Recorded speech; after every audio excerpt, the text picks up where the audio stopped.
denominada a síntese pessoal. A quinta abordagem é a última que o professor Antônio Joaquim Severino descreve lá na subseção 2.2.1, sob o título Diretrizes para a Leitura, Análise e Interpretação de Textos. Este livro faz parte, esta subseção faz parte do livro Metodologia do Trabalho Científico, obra extremamente importante, publicada no Brasil pela Cortez Editora, e que, naquelas bases apresentadas, a Google Books acaba gerando a extensão para a leitura desse conteúdo. E justamente nessa quinta abordagem, nós temos essa importante pergunta: quais são os objetivos da síntese pessoal? É uma seção mais curta, o próprio texto original tem apenas um parágrafo para tratar dela. E o que nós observamos? Observamos que o professor Severino já inicia o texto dizendo que nós não podemos confundir a quinta abordagem, chamada síntese pessoal, com um dos objetos, com um dos produtos da segunda abordagem, chamada análise temática. O produto da segunda abordagem é a produção do resumo, nome também dado como síntese. Chama-se resumo ou síntese, que é aquela atividade, conforme já vimos em nossas aulas sobre análise temática, composta por 4 elementos: a identificação do problema, primeiramente, a identificação do tema, segundo, a identificação do problema, terceiro, a identificação da tese, quarto, a identificação dos principais argumentos que validam a tese como solução definitiva. Ora, tema, problema, tese e argumentação são os elementos estruturantes da segunda abordagem, a análise temática. E esses 4 elementos devem ser delineados, esmiuçados no documento que nós chamamos síntese, também mundialmente conhecido como resumo, que é quando nós especificamos o tema ou o assunto, preferencialmente em até uma linha, quando nós explicitamos o problema, ou seja, o fator mobilizador que fez com que o autor escrevesse aquele texto, preferencialmente em até 7 linhas. Quando no texto apresentamos o terceiro dado, que é a indicação da tese, que é a solução, que é a resposta que o autor oferta ao problema, e quando o autor, e aí a tese preferencialmente até 7 linhas, e por último, quando nós, leitores e leitoras, identificamos os argumentos, chamados raciocínios, que justificam a tese como solução definitiva. Conforme já comentamos em outras ocasiões, argumentos são justificativas que corroboram, que validam a tese como solução definitiva. E, nesse sentido, esta síntese composta desses 4 elementos, também chamada de resumo, não pode ser confundida com a síntese pessoal. Ora, se são diferentes, quais são os objetivos específicos de uma síntese pessoal? Primeiramente, ela revela um processo de elaboração lógica, na forma de uma redação pessoal, sobre aquilo que foi lido no texto base. Em outras palavras, é uma espécie de documento descritivo, em que quem fez a atividade narra, portanto, dá todos os elementos que foram investigados e explorados durante a leitura e a pesquisa.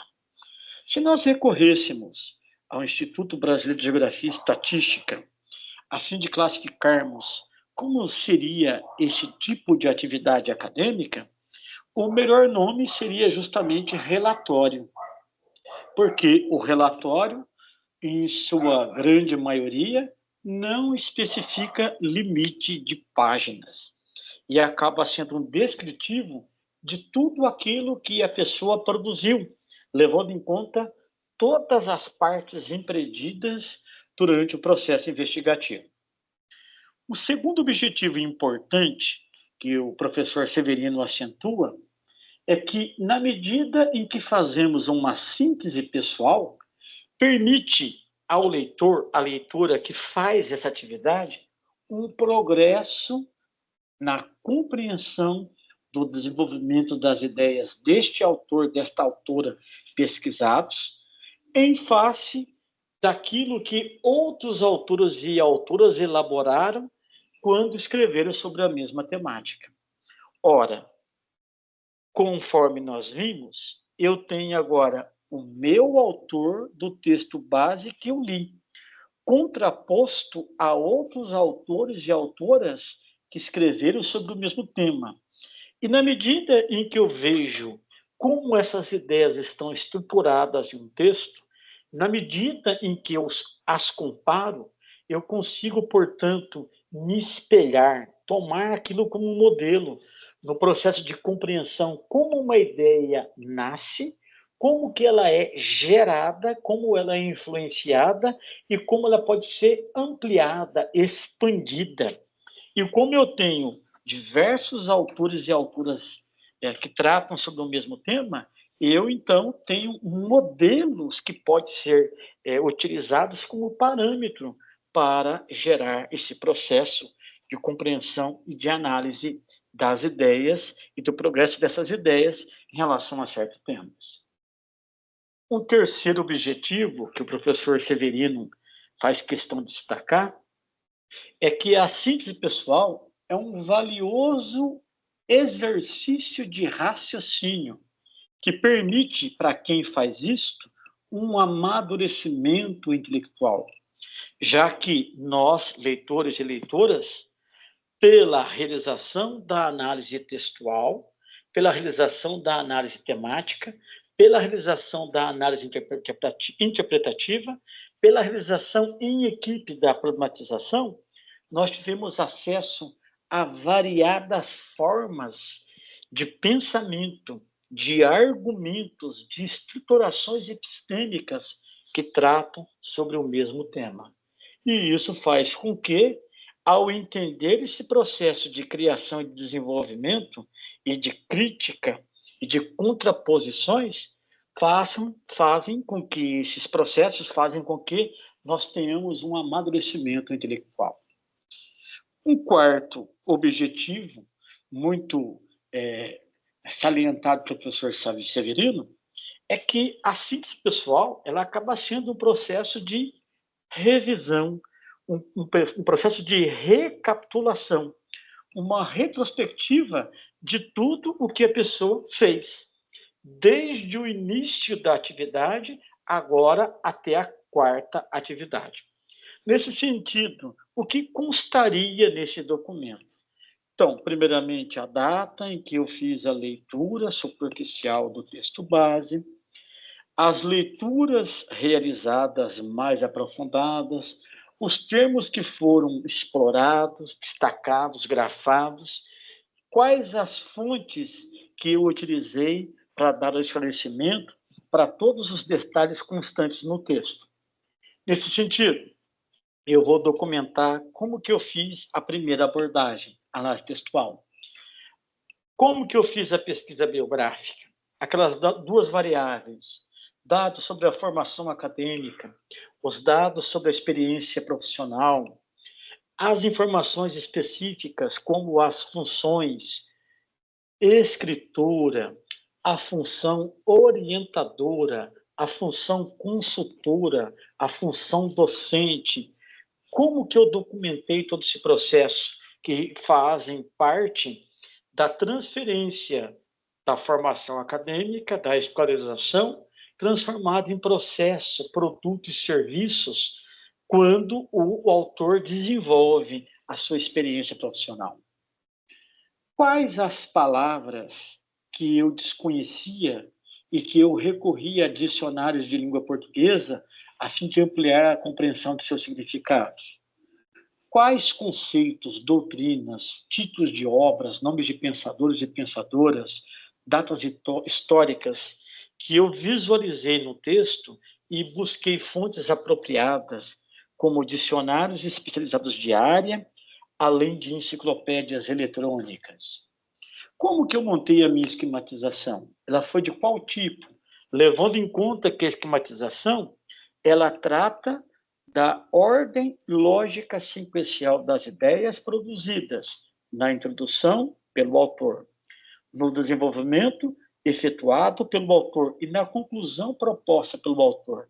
Quais ideias que eu extraí dessa estrutura lógico-sequencial do texto? Como que eu fiz isto? Na forma de frases, tópicos frasais, frases curtas, claras, diretas? Como que eu documentei? Utilizei só palavras-chave, palavras-conceito? São elementos da preferência do leitor, da leitora, que revelam como que eu fiz aquela documentação. Feito isto, o que eu fiz de identificação do tema? O que eu fiz como identificação do problema? O que eu anotei como a tese defendida pelo autor? Quantos argumentos que eu coletei do texto? Tive clareza, facilidade na hierarquização das ideias, tomando como base os argumentos mais importantes e colocando no ranking secundarizado as ideias de segundo plano, terceiro plano, quarto plano. Como que eu montei o meu resumo, a minha síntese, levando em conta esses 4 elementos estruturantes da análise temática? Então, eu pego isso e documento lá com segunda abordagem. Como que eu elaborei a minha terceira abordagem, a análise interpretativa? Quantos documentos eu, recorrendo à experiência profissional, na primeira abordagem, análise textual, na função escritora, tratando sobre artigos opinativos publicados em jornais de grande circulação, artigos científicos, que são artigos publicados em revistas eletrônicas ou impressas, de diversas áreas do conhecimento, capítulos de livros e livros, obtidos esses dados ao consultar as editoras, recorrendo à plataforma Lattes, recorrendo a vídeos ou outros documentos em que eu consegui encontrar que o nosso autor do texto base foi o produtor também daqueles documentos escritos. Quantos que tratam sobre o mesmo tema? Que tipo de classificação decimal que eu utilizei para encontrar esses documentos? Foi a de Dewey, 001.42 para identificar a metodologia? Foi a classificação decimal universal, 001.8 para classificar os livros relacionados ao assunto métodos? Como que eu fiz isso? Quantos documentos que eu consegui localizar? 55 no todo. Eu fiz uma análise textual com aqueles 2 últimos itens, o B, tratando da pesquisa lexical, e o C, tratando da esquematização.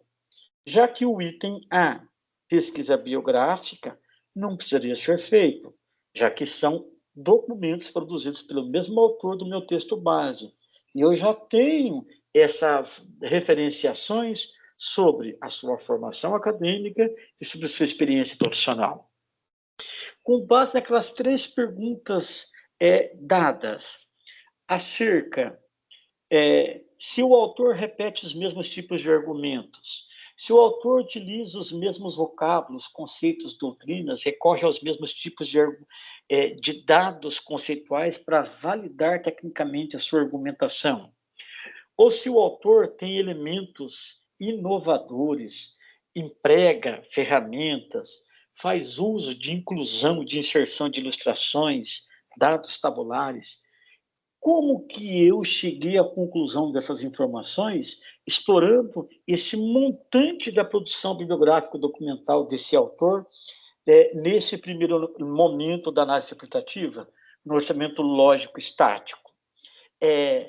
Os dados que eu encontrei me mostram que o meu autor é alguém, de fato, né, que traz contribuições absolutamente relevantes, escreve em diferentes documentos coisas antenadas à sua realidade, ampliando o nível de discussão, ou o nosso autor faz o uso do mesmo repertório, tratando em diferentes documentos e produções bibliográficas os mesmos argumentos.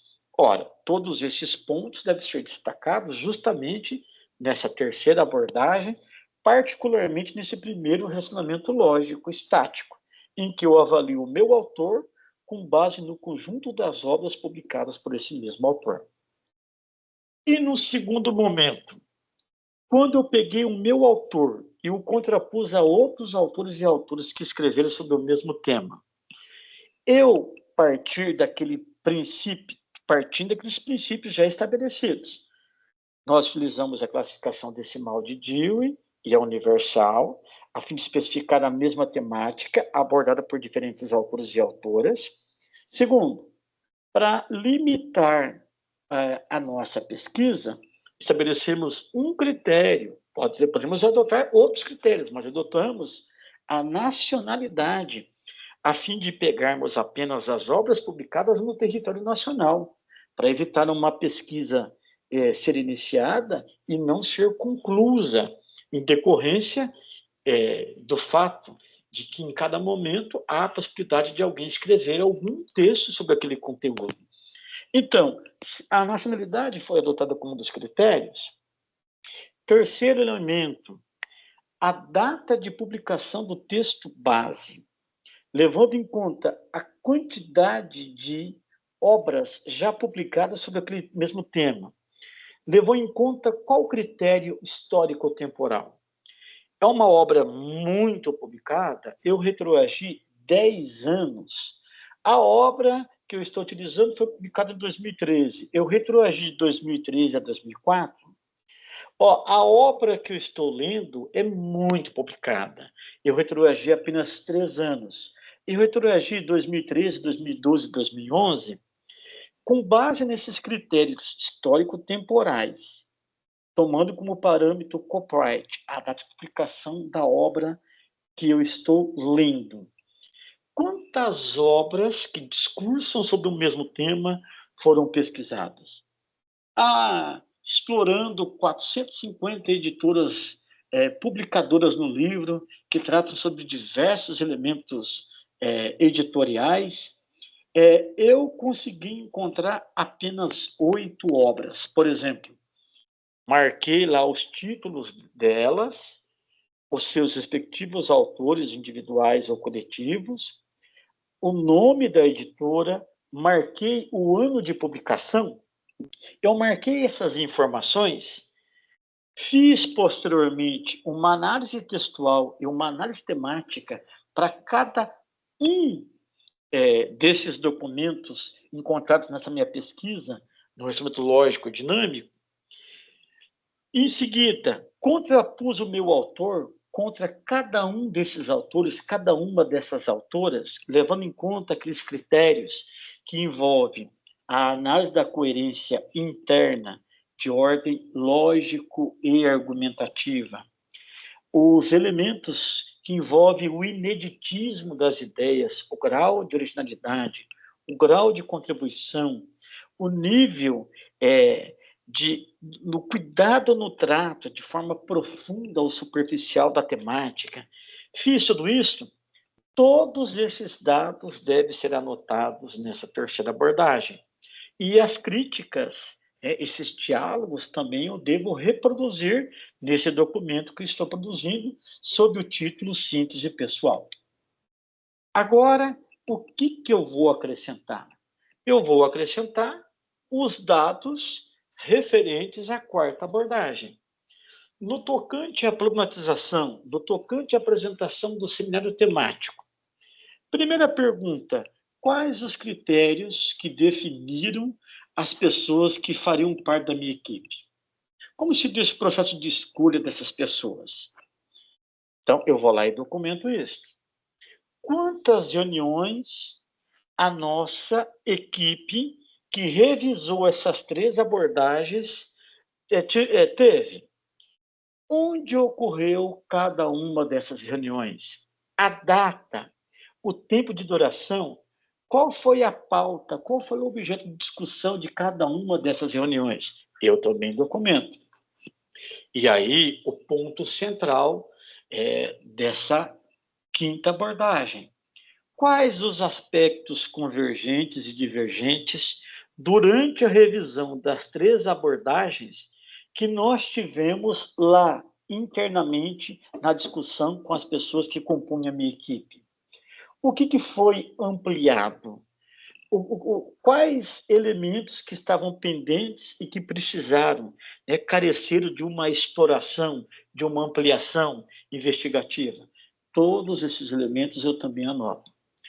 E, lógico, como o produto da quarta abordagem foi uma apresentação oral, devo marcar as dúvidas ouvidas pela plateia, o tempo que a nossa equipe gastou para gerar a apresentação oral e, por último, qual foi a avaliação emitida pelo docente que, com base naquela ficha instrumental avaliativa, que tinha como principal finalidade avaliar a apresentação oral. Ora, tudo isto eu devo reportar, eu devo relatar nesta documentação chamada síntese pessoal. E o que é importante frisarmos, né? Esse material documental é exclusivo da pessoa que está descrevendo, que está narrando todo esse processo de leitura, pesquisa e exploração do tema. Por isso que se chama síntese pessoal. Não visa a entrega, é de propriedade exclusiva de quem o produziu. Professor Severino, descreve que essa atividade acaba sendo um excelente recurso para futuros estudos, para a aplicação dos conhecimentos em concursos públicos, para a exploração da temática pesquisada no processo formativo, quando a pessoa se habilita a fazer uma nova graduação, ou quando for aprofundar aqueles conteúdos em nível de pós-graduação lato sensu, como numa especialização, ou ainda quando amplia dinamicamente a sua carreira profissional, fazendo um mestrado, fazendo um doutorado. Nesse sentido, essa quinta abordagem é um relevante documento que a pessoa terá em posse e poderá fazer consultas permanentes a fim de relembrar todas as etapas e os objetos pesquisados, trazendo aqui um amplo domínio daquele conteúdo.